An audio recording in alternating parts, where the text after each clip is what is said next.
প্রিয় সপ্তম শ্রেণীর শিক্ষার্থীরা, শুভেচ্ছা নিও।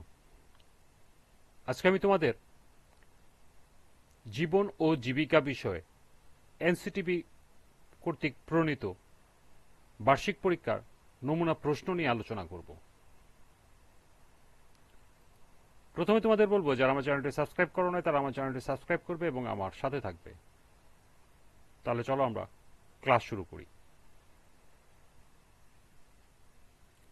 গত ক্লাসে জীবন ও জীবিকা বিষয়ের নৈবিত্তিক অংশ নিয়ে আলোচনা করেছিলাম। আজকে রচনামূলক প্রশ্ন নিয়ে আলোচনা করব। রচনামূলক প্রশ্নে প্রথমেই থাকবে সংক্ষিপ্ত উত্তর প্রশ্ন। এখানে 10টি প্রশ্ন থাকবে, প্রতিটি প্রশ্নের উত্তর দিতে হবে এবং এক একটি প্রশ্নের মান 2। 1. যোগাযোগ দক্ষতা বলতে কি বোঝায়? 2. সাইবার সিকিউরিটির 2টি কাজ উল্লেখ করো। 3. ডিজিটাল মার্কেটিং বলতে কি বোঝায়? 4. লেনদেনের ক্ষেত্রে লক্ষণীয় ও অনুসরণীয় 4টি বিষয় উল্লেখ করো। 5. লেনদেনের নৈতিকতার একটি উদাহরণ দাও। 6. লক্ষ্য বলতে কি বোঝায়? 7. SWOT SWOT এর পূর্ণরূপ কি? 8. কেয়ার গিভারের 2টি কাজ উল্লেখ করো। 9. লেনদেন ও লেনদেন নয় এমন 2টি উদাহরণ দাও। 10. 6DS অনুযায়ী সমস্যা সমাধানের ধাপগুলোর নাম লিখো। এই ছিল 10টি সংক্ষিপ্ত উত্তর প্রশ্নের নমুনা। এরপর রচনামূলক প্রশ্ন দৃশ্যপটবিহীন। এখানে 5টি প্রশ্ন থাকবে, 3টি প্রশ্নের উত্তর দিতে হবে, প্রতিটি প্রশ্নের মান 5। এখানে 3টি প্রশ্নের নমুনা দেওয়া আছে। প্রথম প্রশ্ন, সমস্যা সমাধানের সলিউশন ফ্লুয়েন্সির ধাপগুলো উদাহরণ সহ ব্যাখ্যা করো। 2. দেহের তাপমাত্রা পরিমাপ করার পদ্ধতি ধারাবাহিকভাবে উল্লেখ করো।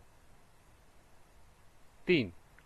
IoT প্রযুক্তিটি একটি উদাহরণের মাধ্যমে ব্যাখ্যা করো। এরূপ আরো 2টি প্রশ্ন থাকবে।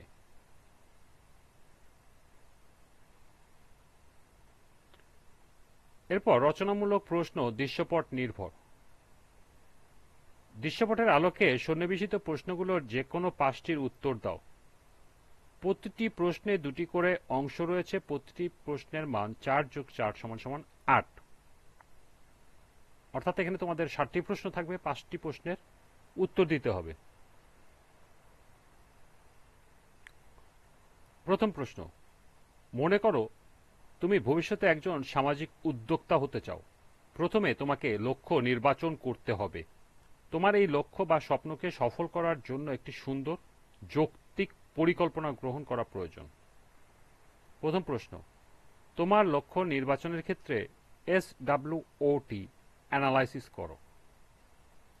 দ্বিতীয় প্রশ্ন, SWOT অ্যানালাইসিস তোমার পরিকল্পনা বাস্তবায়নে কিভাবে সহায়তা করবে ব্যাখ্যা করো। 2 নম্বর প্রশ্ন, স্বপ্নার বাবা একজন ব্যবসায়ী। তিনি আড়ত থেকে পাইকারি সবজি ক্রয় করে খুচরা বাজারে বিক্রয় করেন। সেখান থেকে প্রাপ্ত আয় দিয়ে তিনি সংসারের খরচ নির্বাহ করেন। প্রথম প্রশ্ন, স্বপ্নার বাবার লেনদেনের ক্ষেত্রে যৌক্তিকতা বজায় কি কি কাজ করা প্রয়োজন ব্যাখ্যা করো। দ্বিতীয় প্রশ্ন, নৈতিকভাবে আর্থিক লেনদেন সম্পূর্ণ করার ক্ষেত্রে তাকে কোন নীতিমালা মেনে চলতে হবে উদাহরণসহ ব্যাখ্যা করো। 3. হঠাৎ বাবা মারা যাওয়ায় সাদিয়াদের পরিবার দিশেহারা হয়ে পড়ে।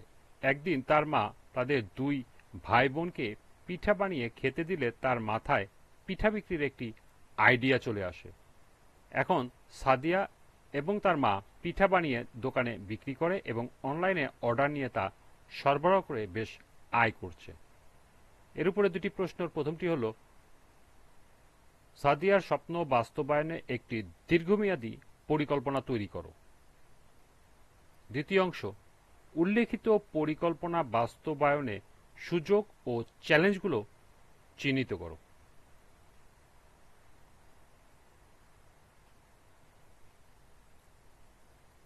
4 নম্বর প্রশ্ন, কেয়ার গিভিং একটি সেবামূলক কার্যক্রম। মনে করো তুমি একটি কেয়ার গিভিং ক্যাম্পেইন আয়োজনের দায়িত্ব পেয়েছ।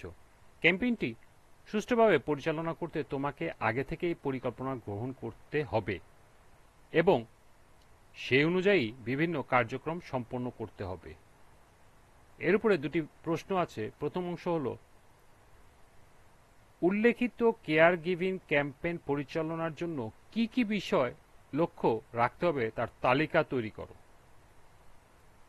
দ্বিতীয়টি হল, বর্তমান প্রেক্ষাপটে এ ধরনের ক্যাম্পেইনের প্রয়োজনীয়তা দিন দিন বাড়ছে কেন, ব্যাখ্যা করো।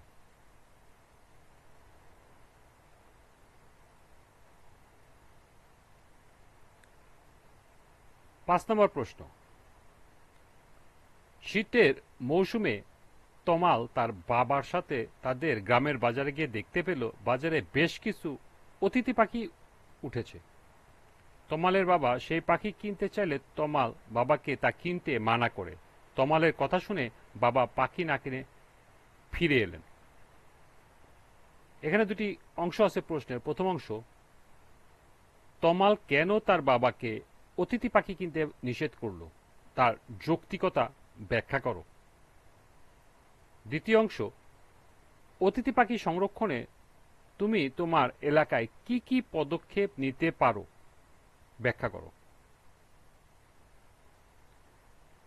এরকম আরো দুটি প্রশ্ন থাকবে। তোমাদেরকে 5টি নমুনা প্রশ্ন দেখানো হয়েছে।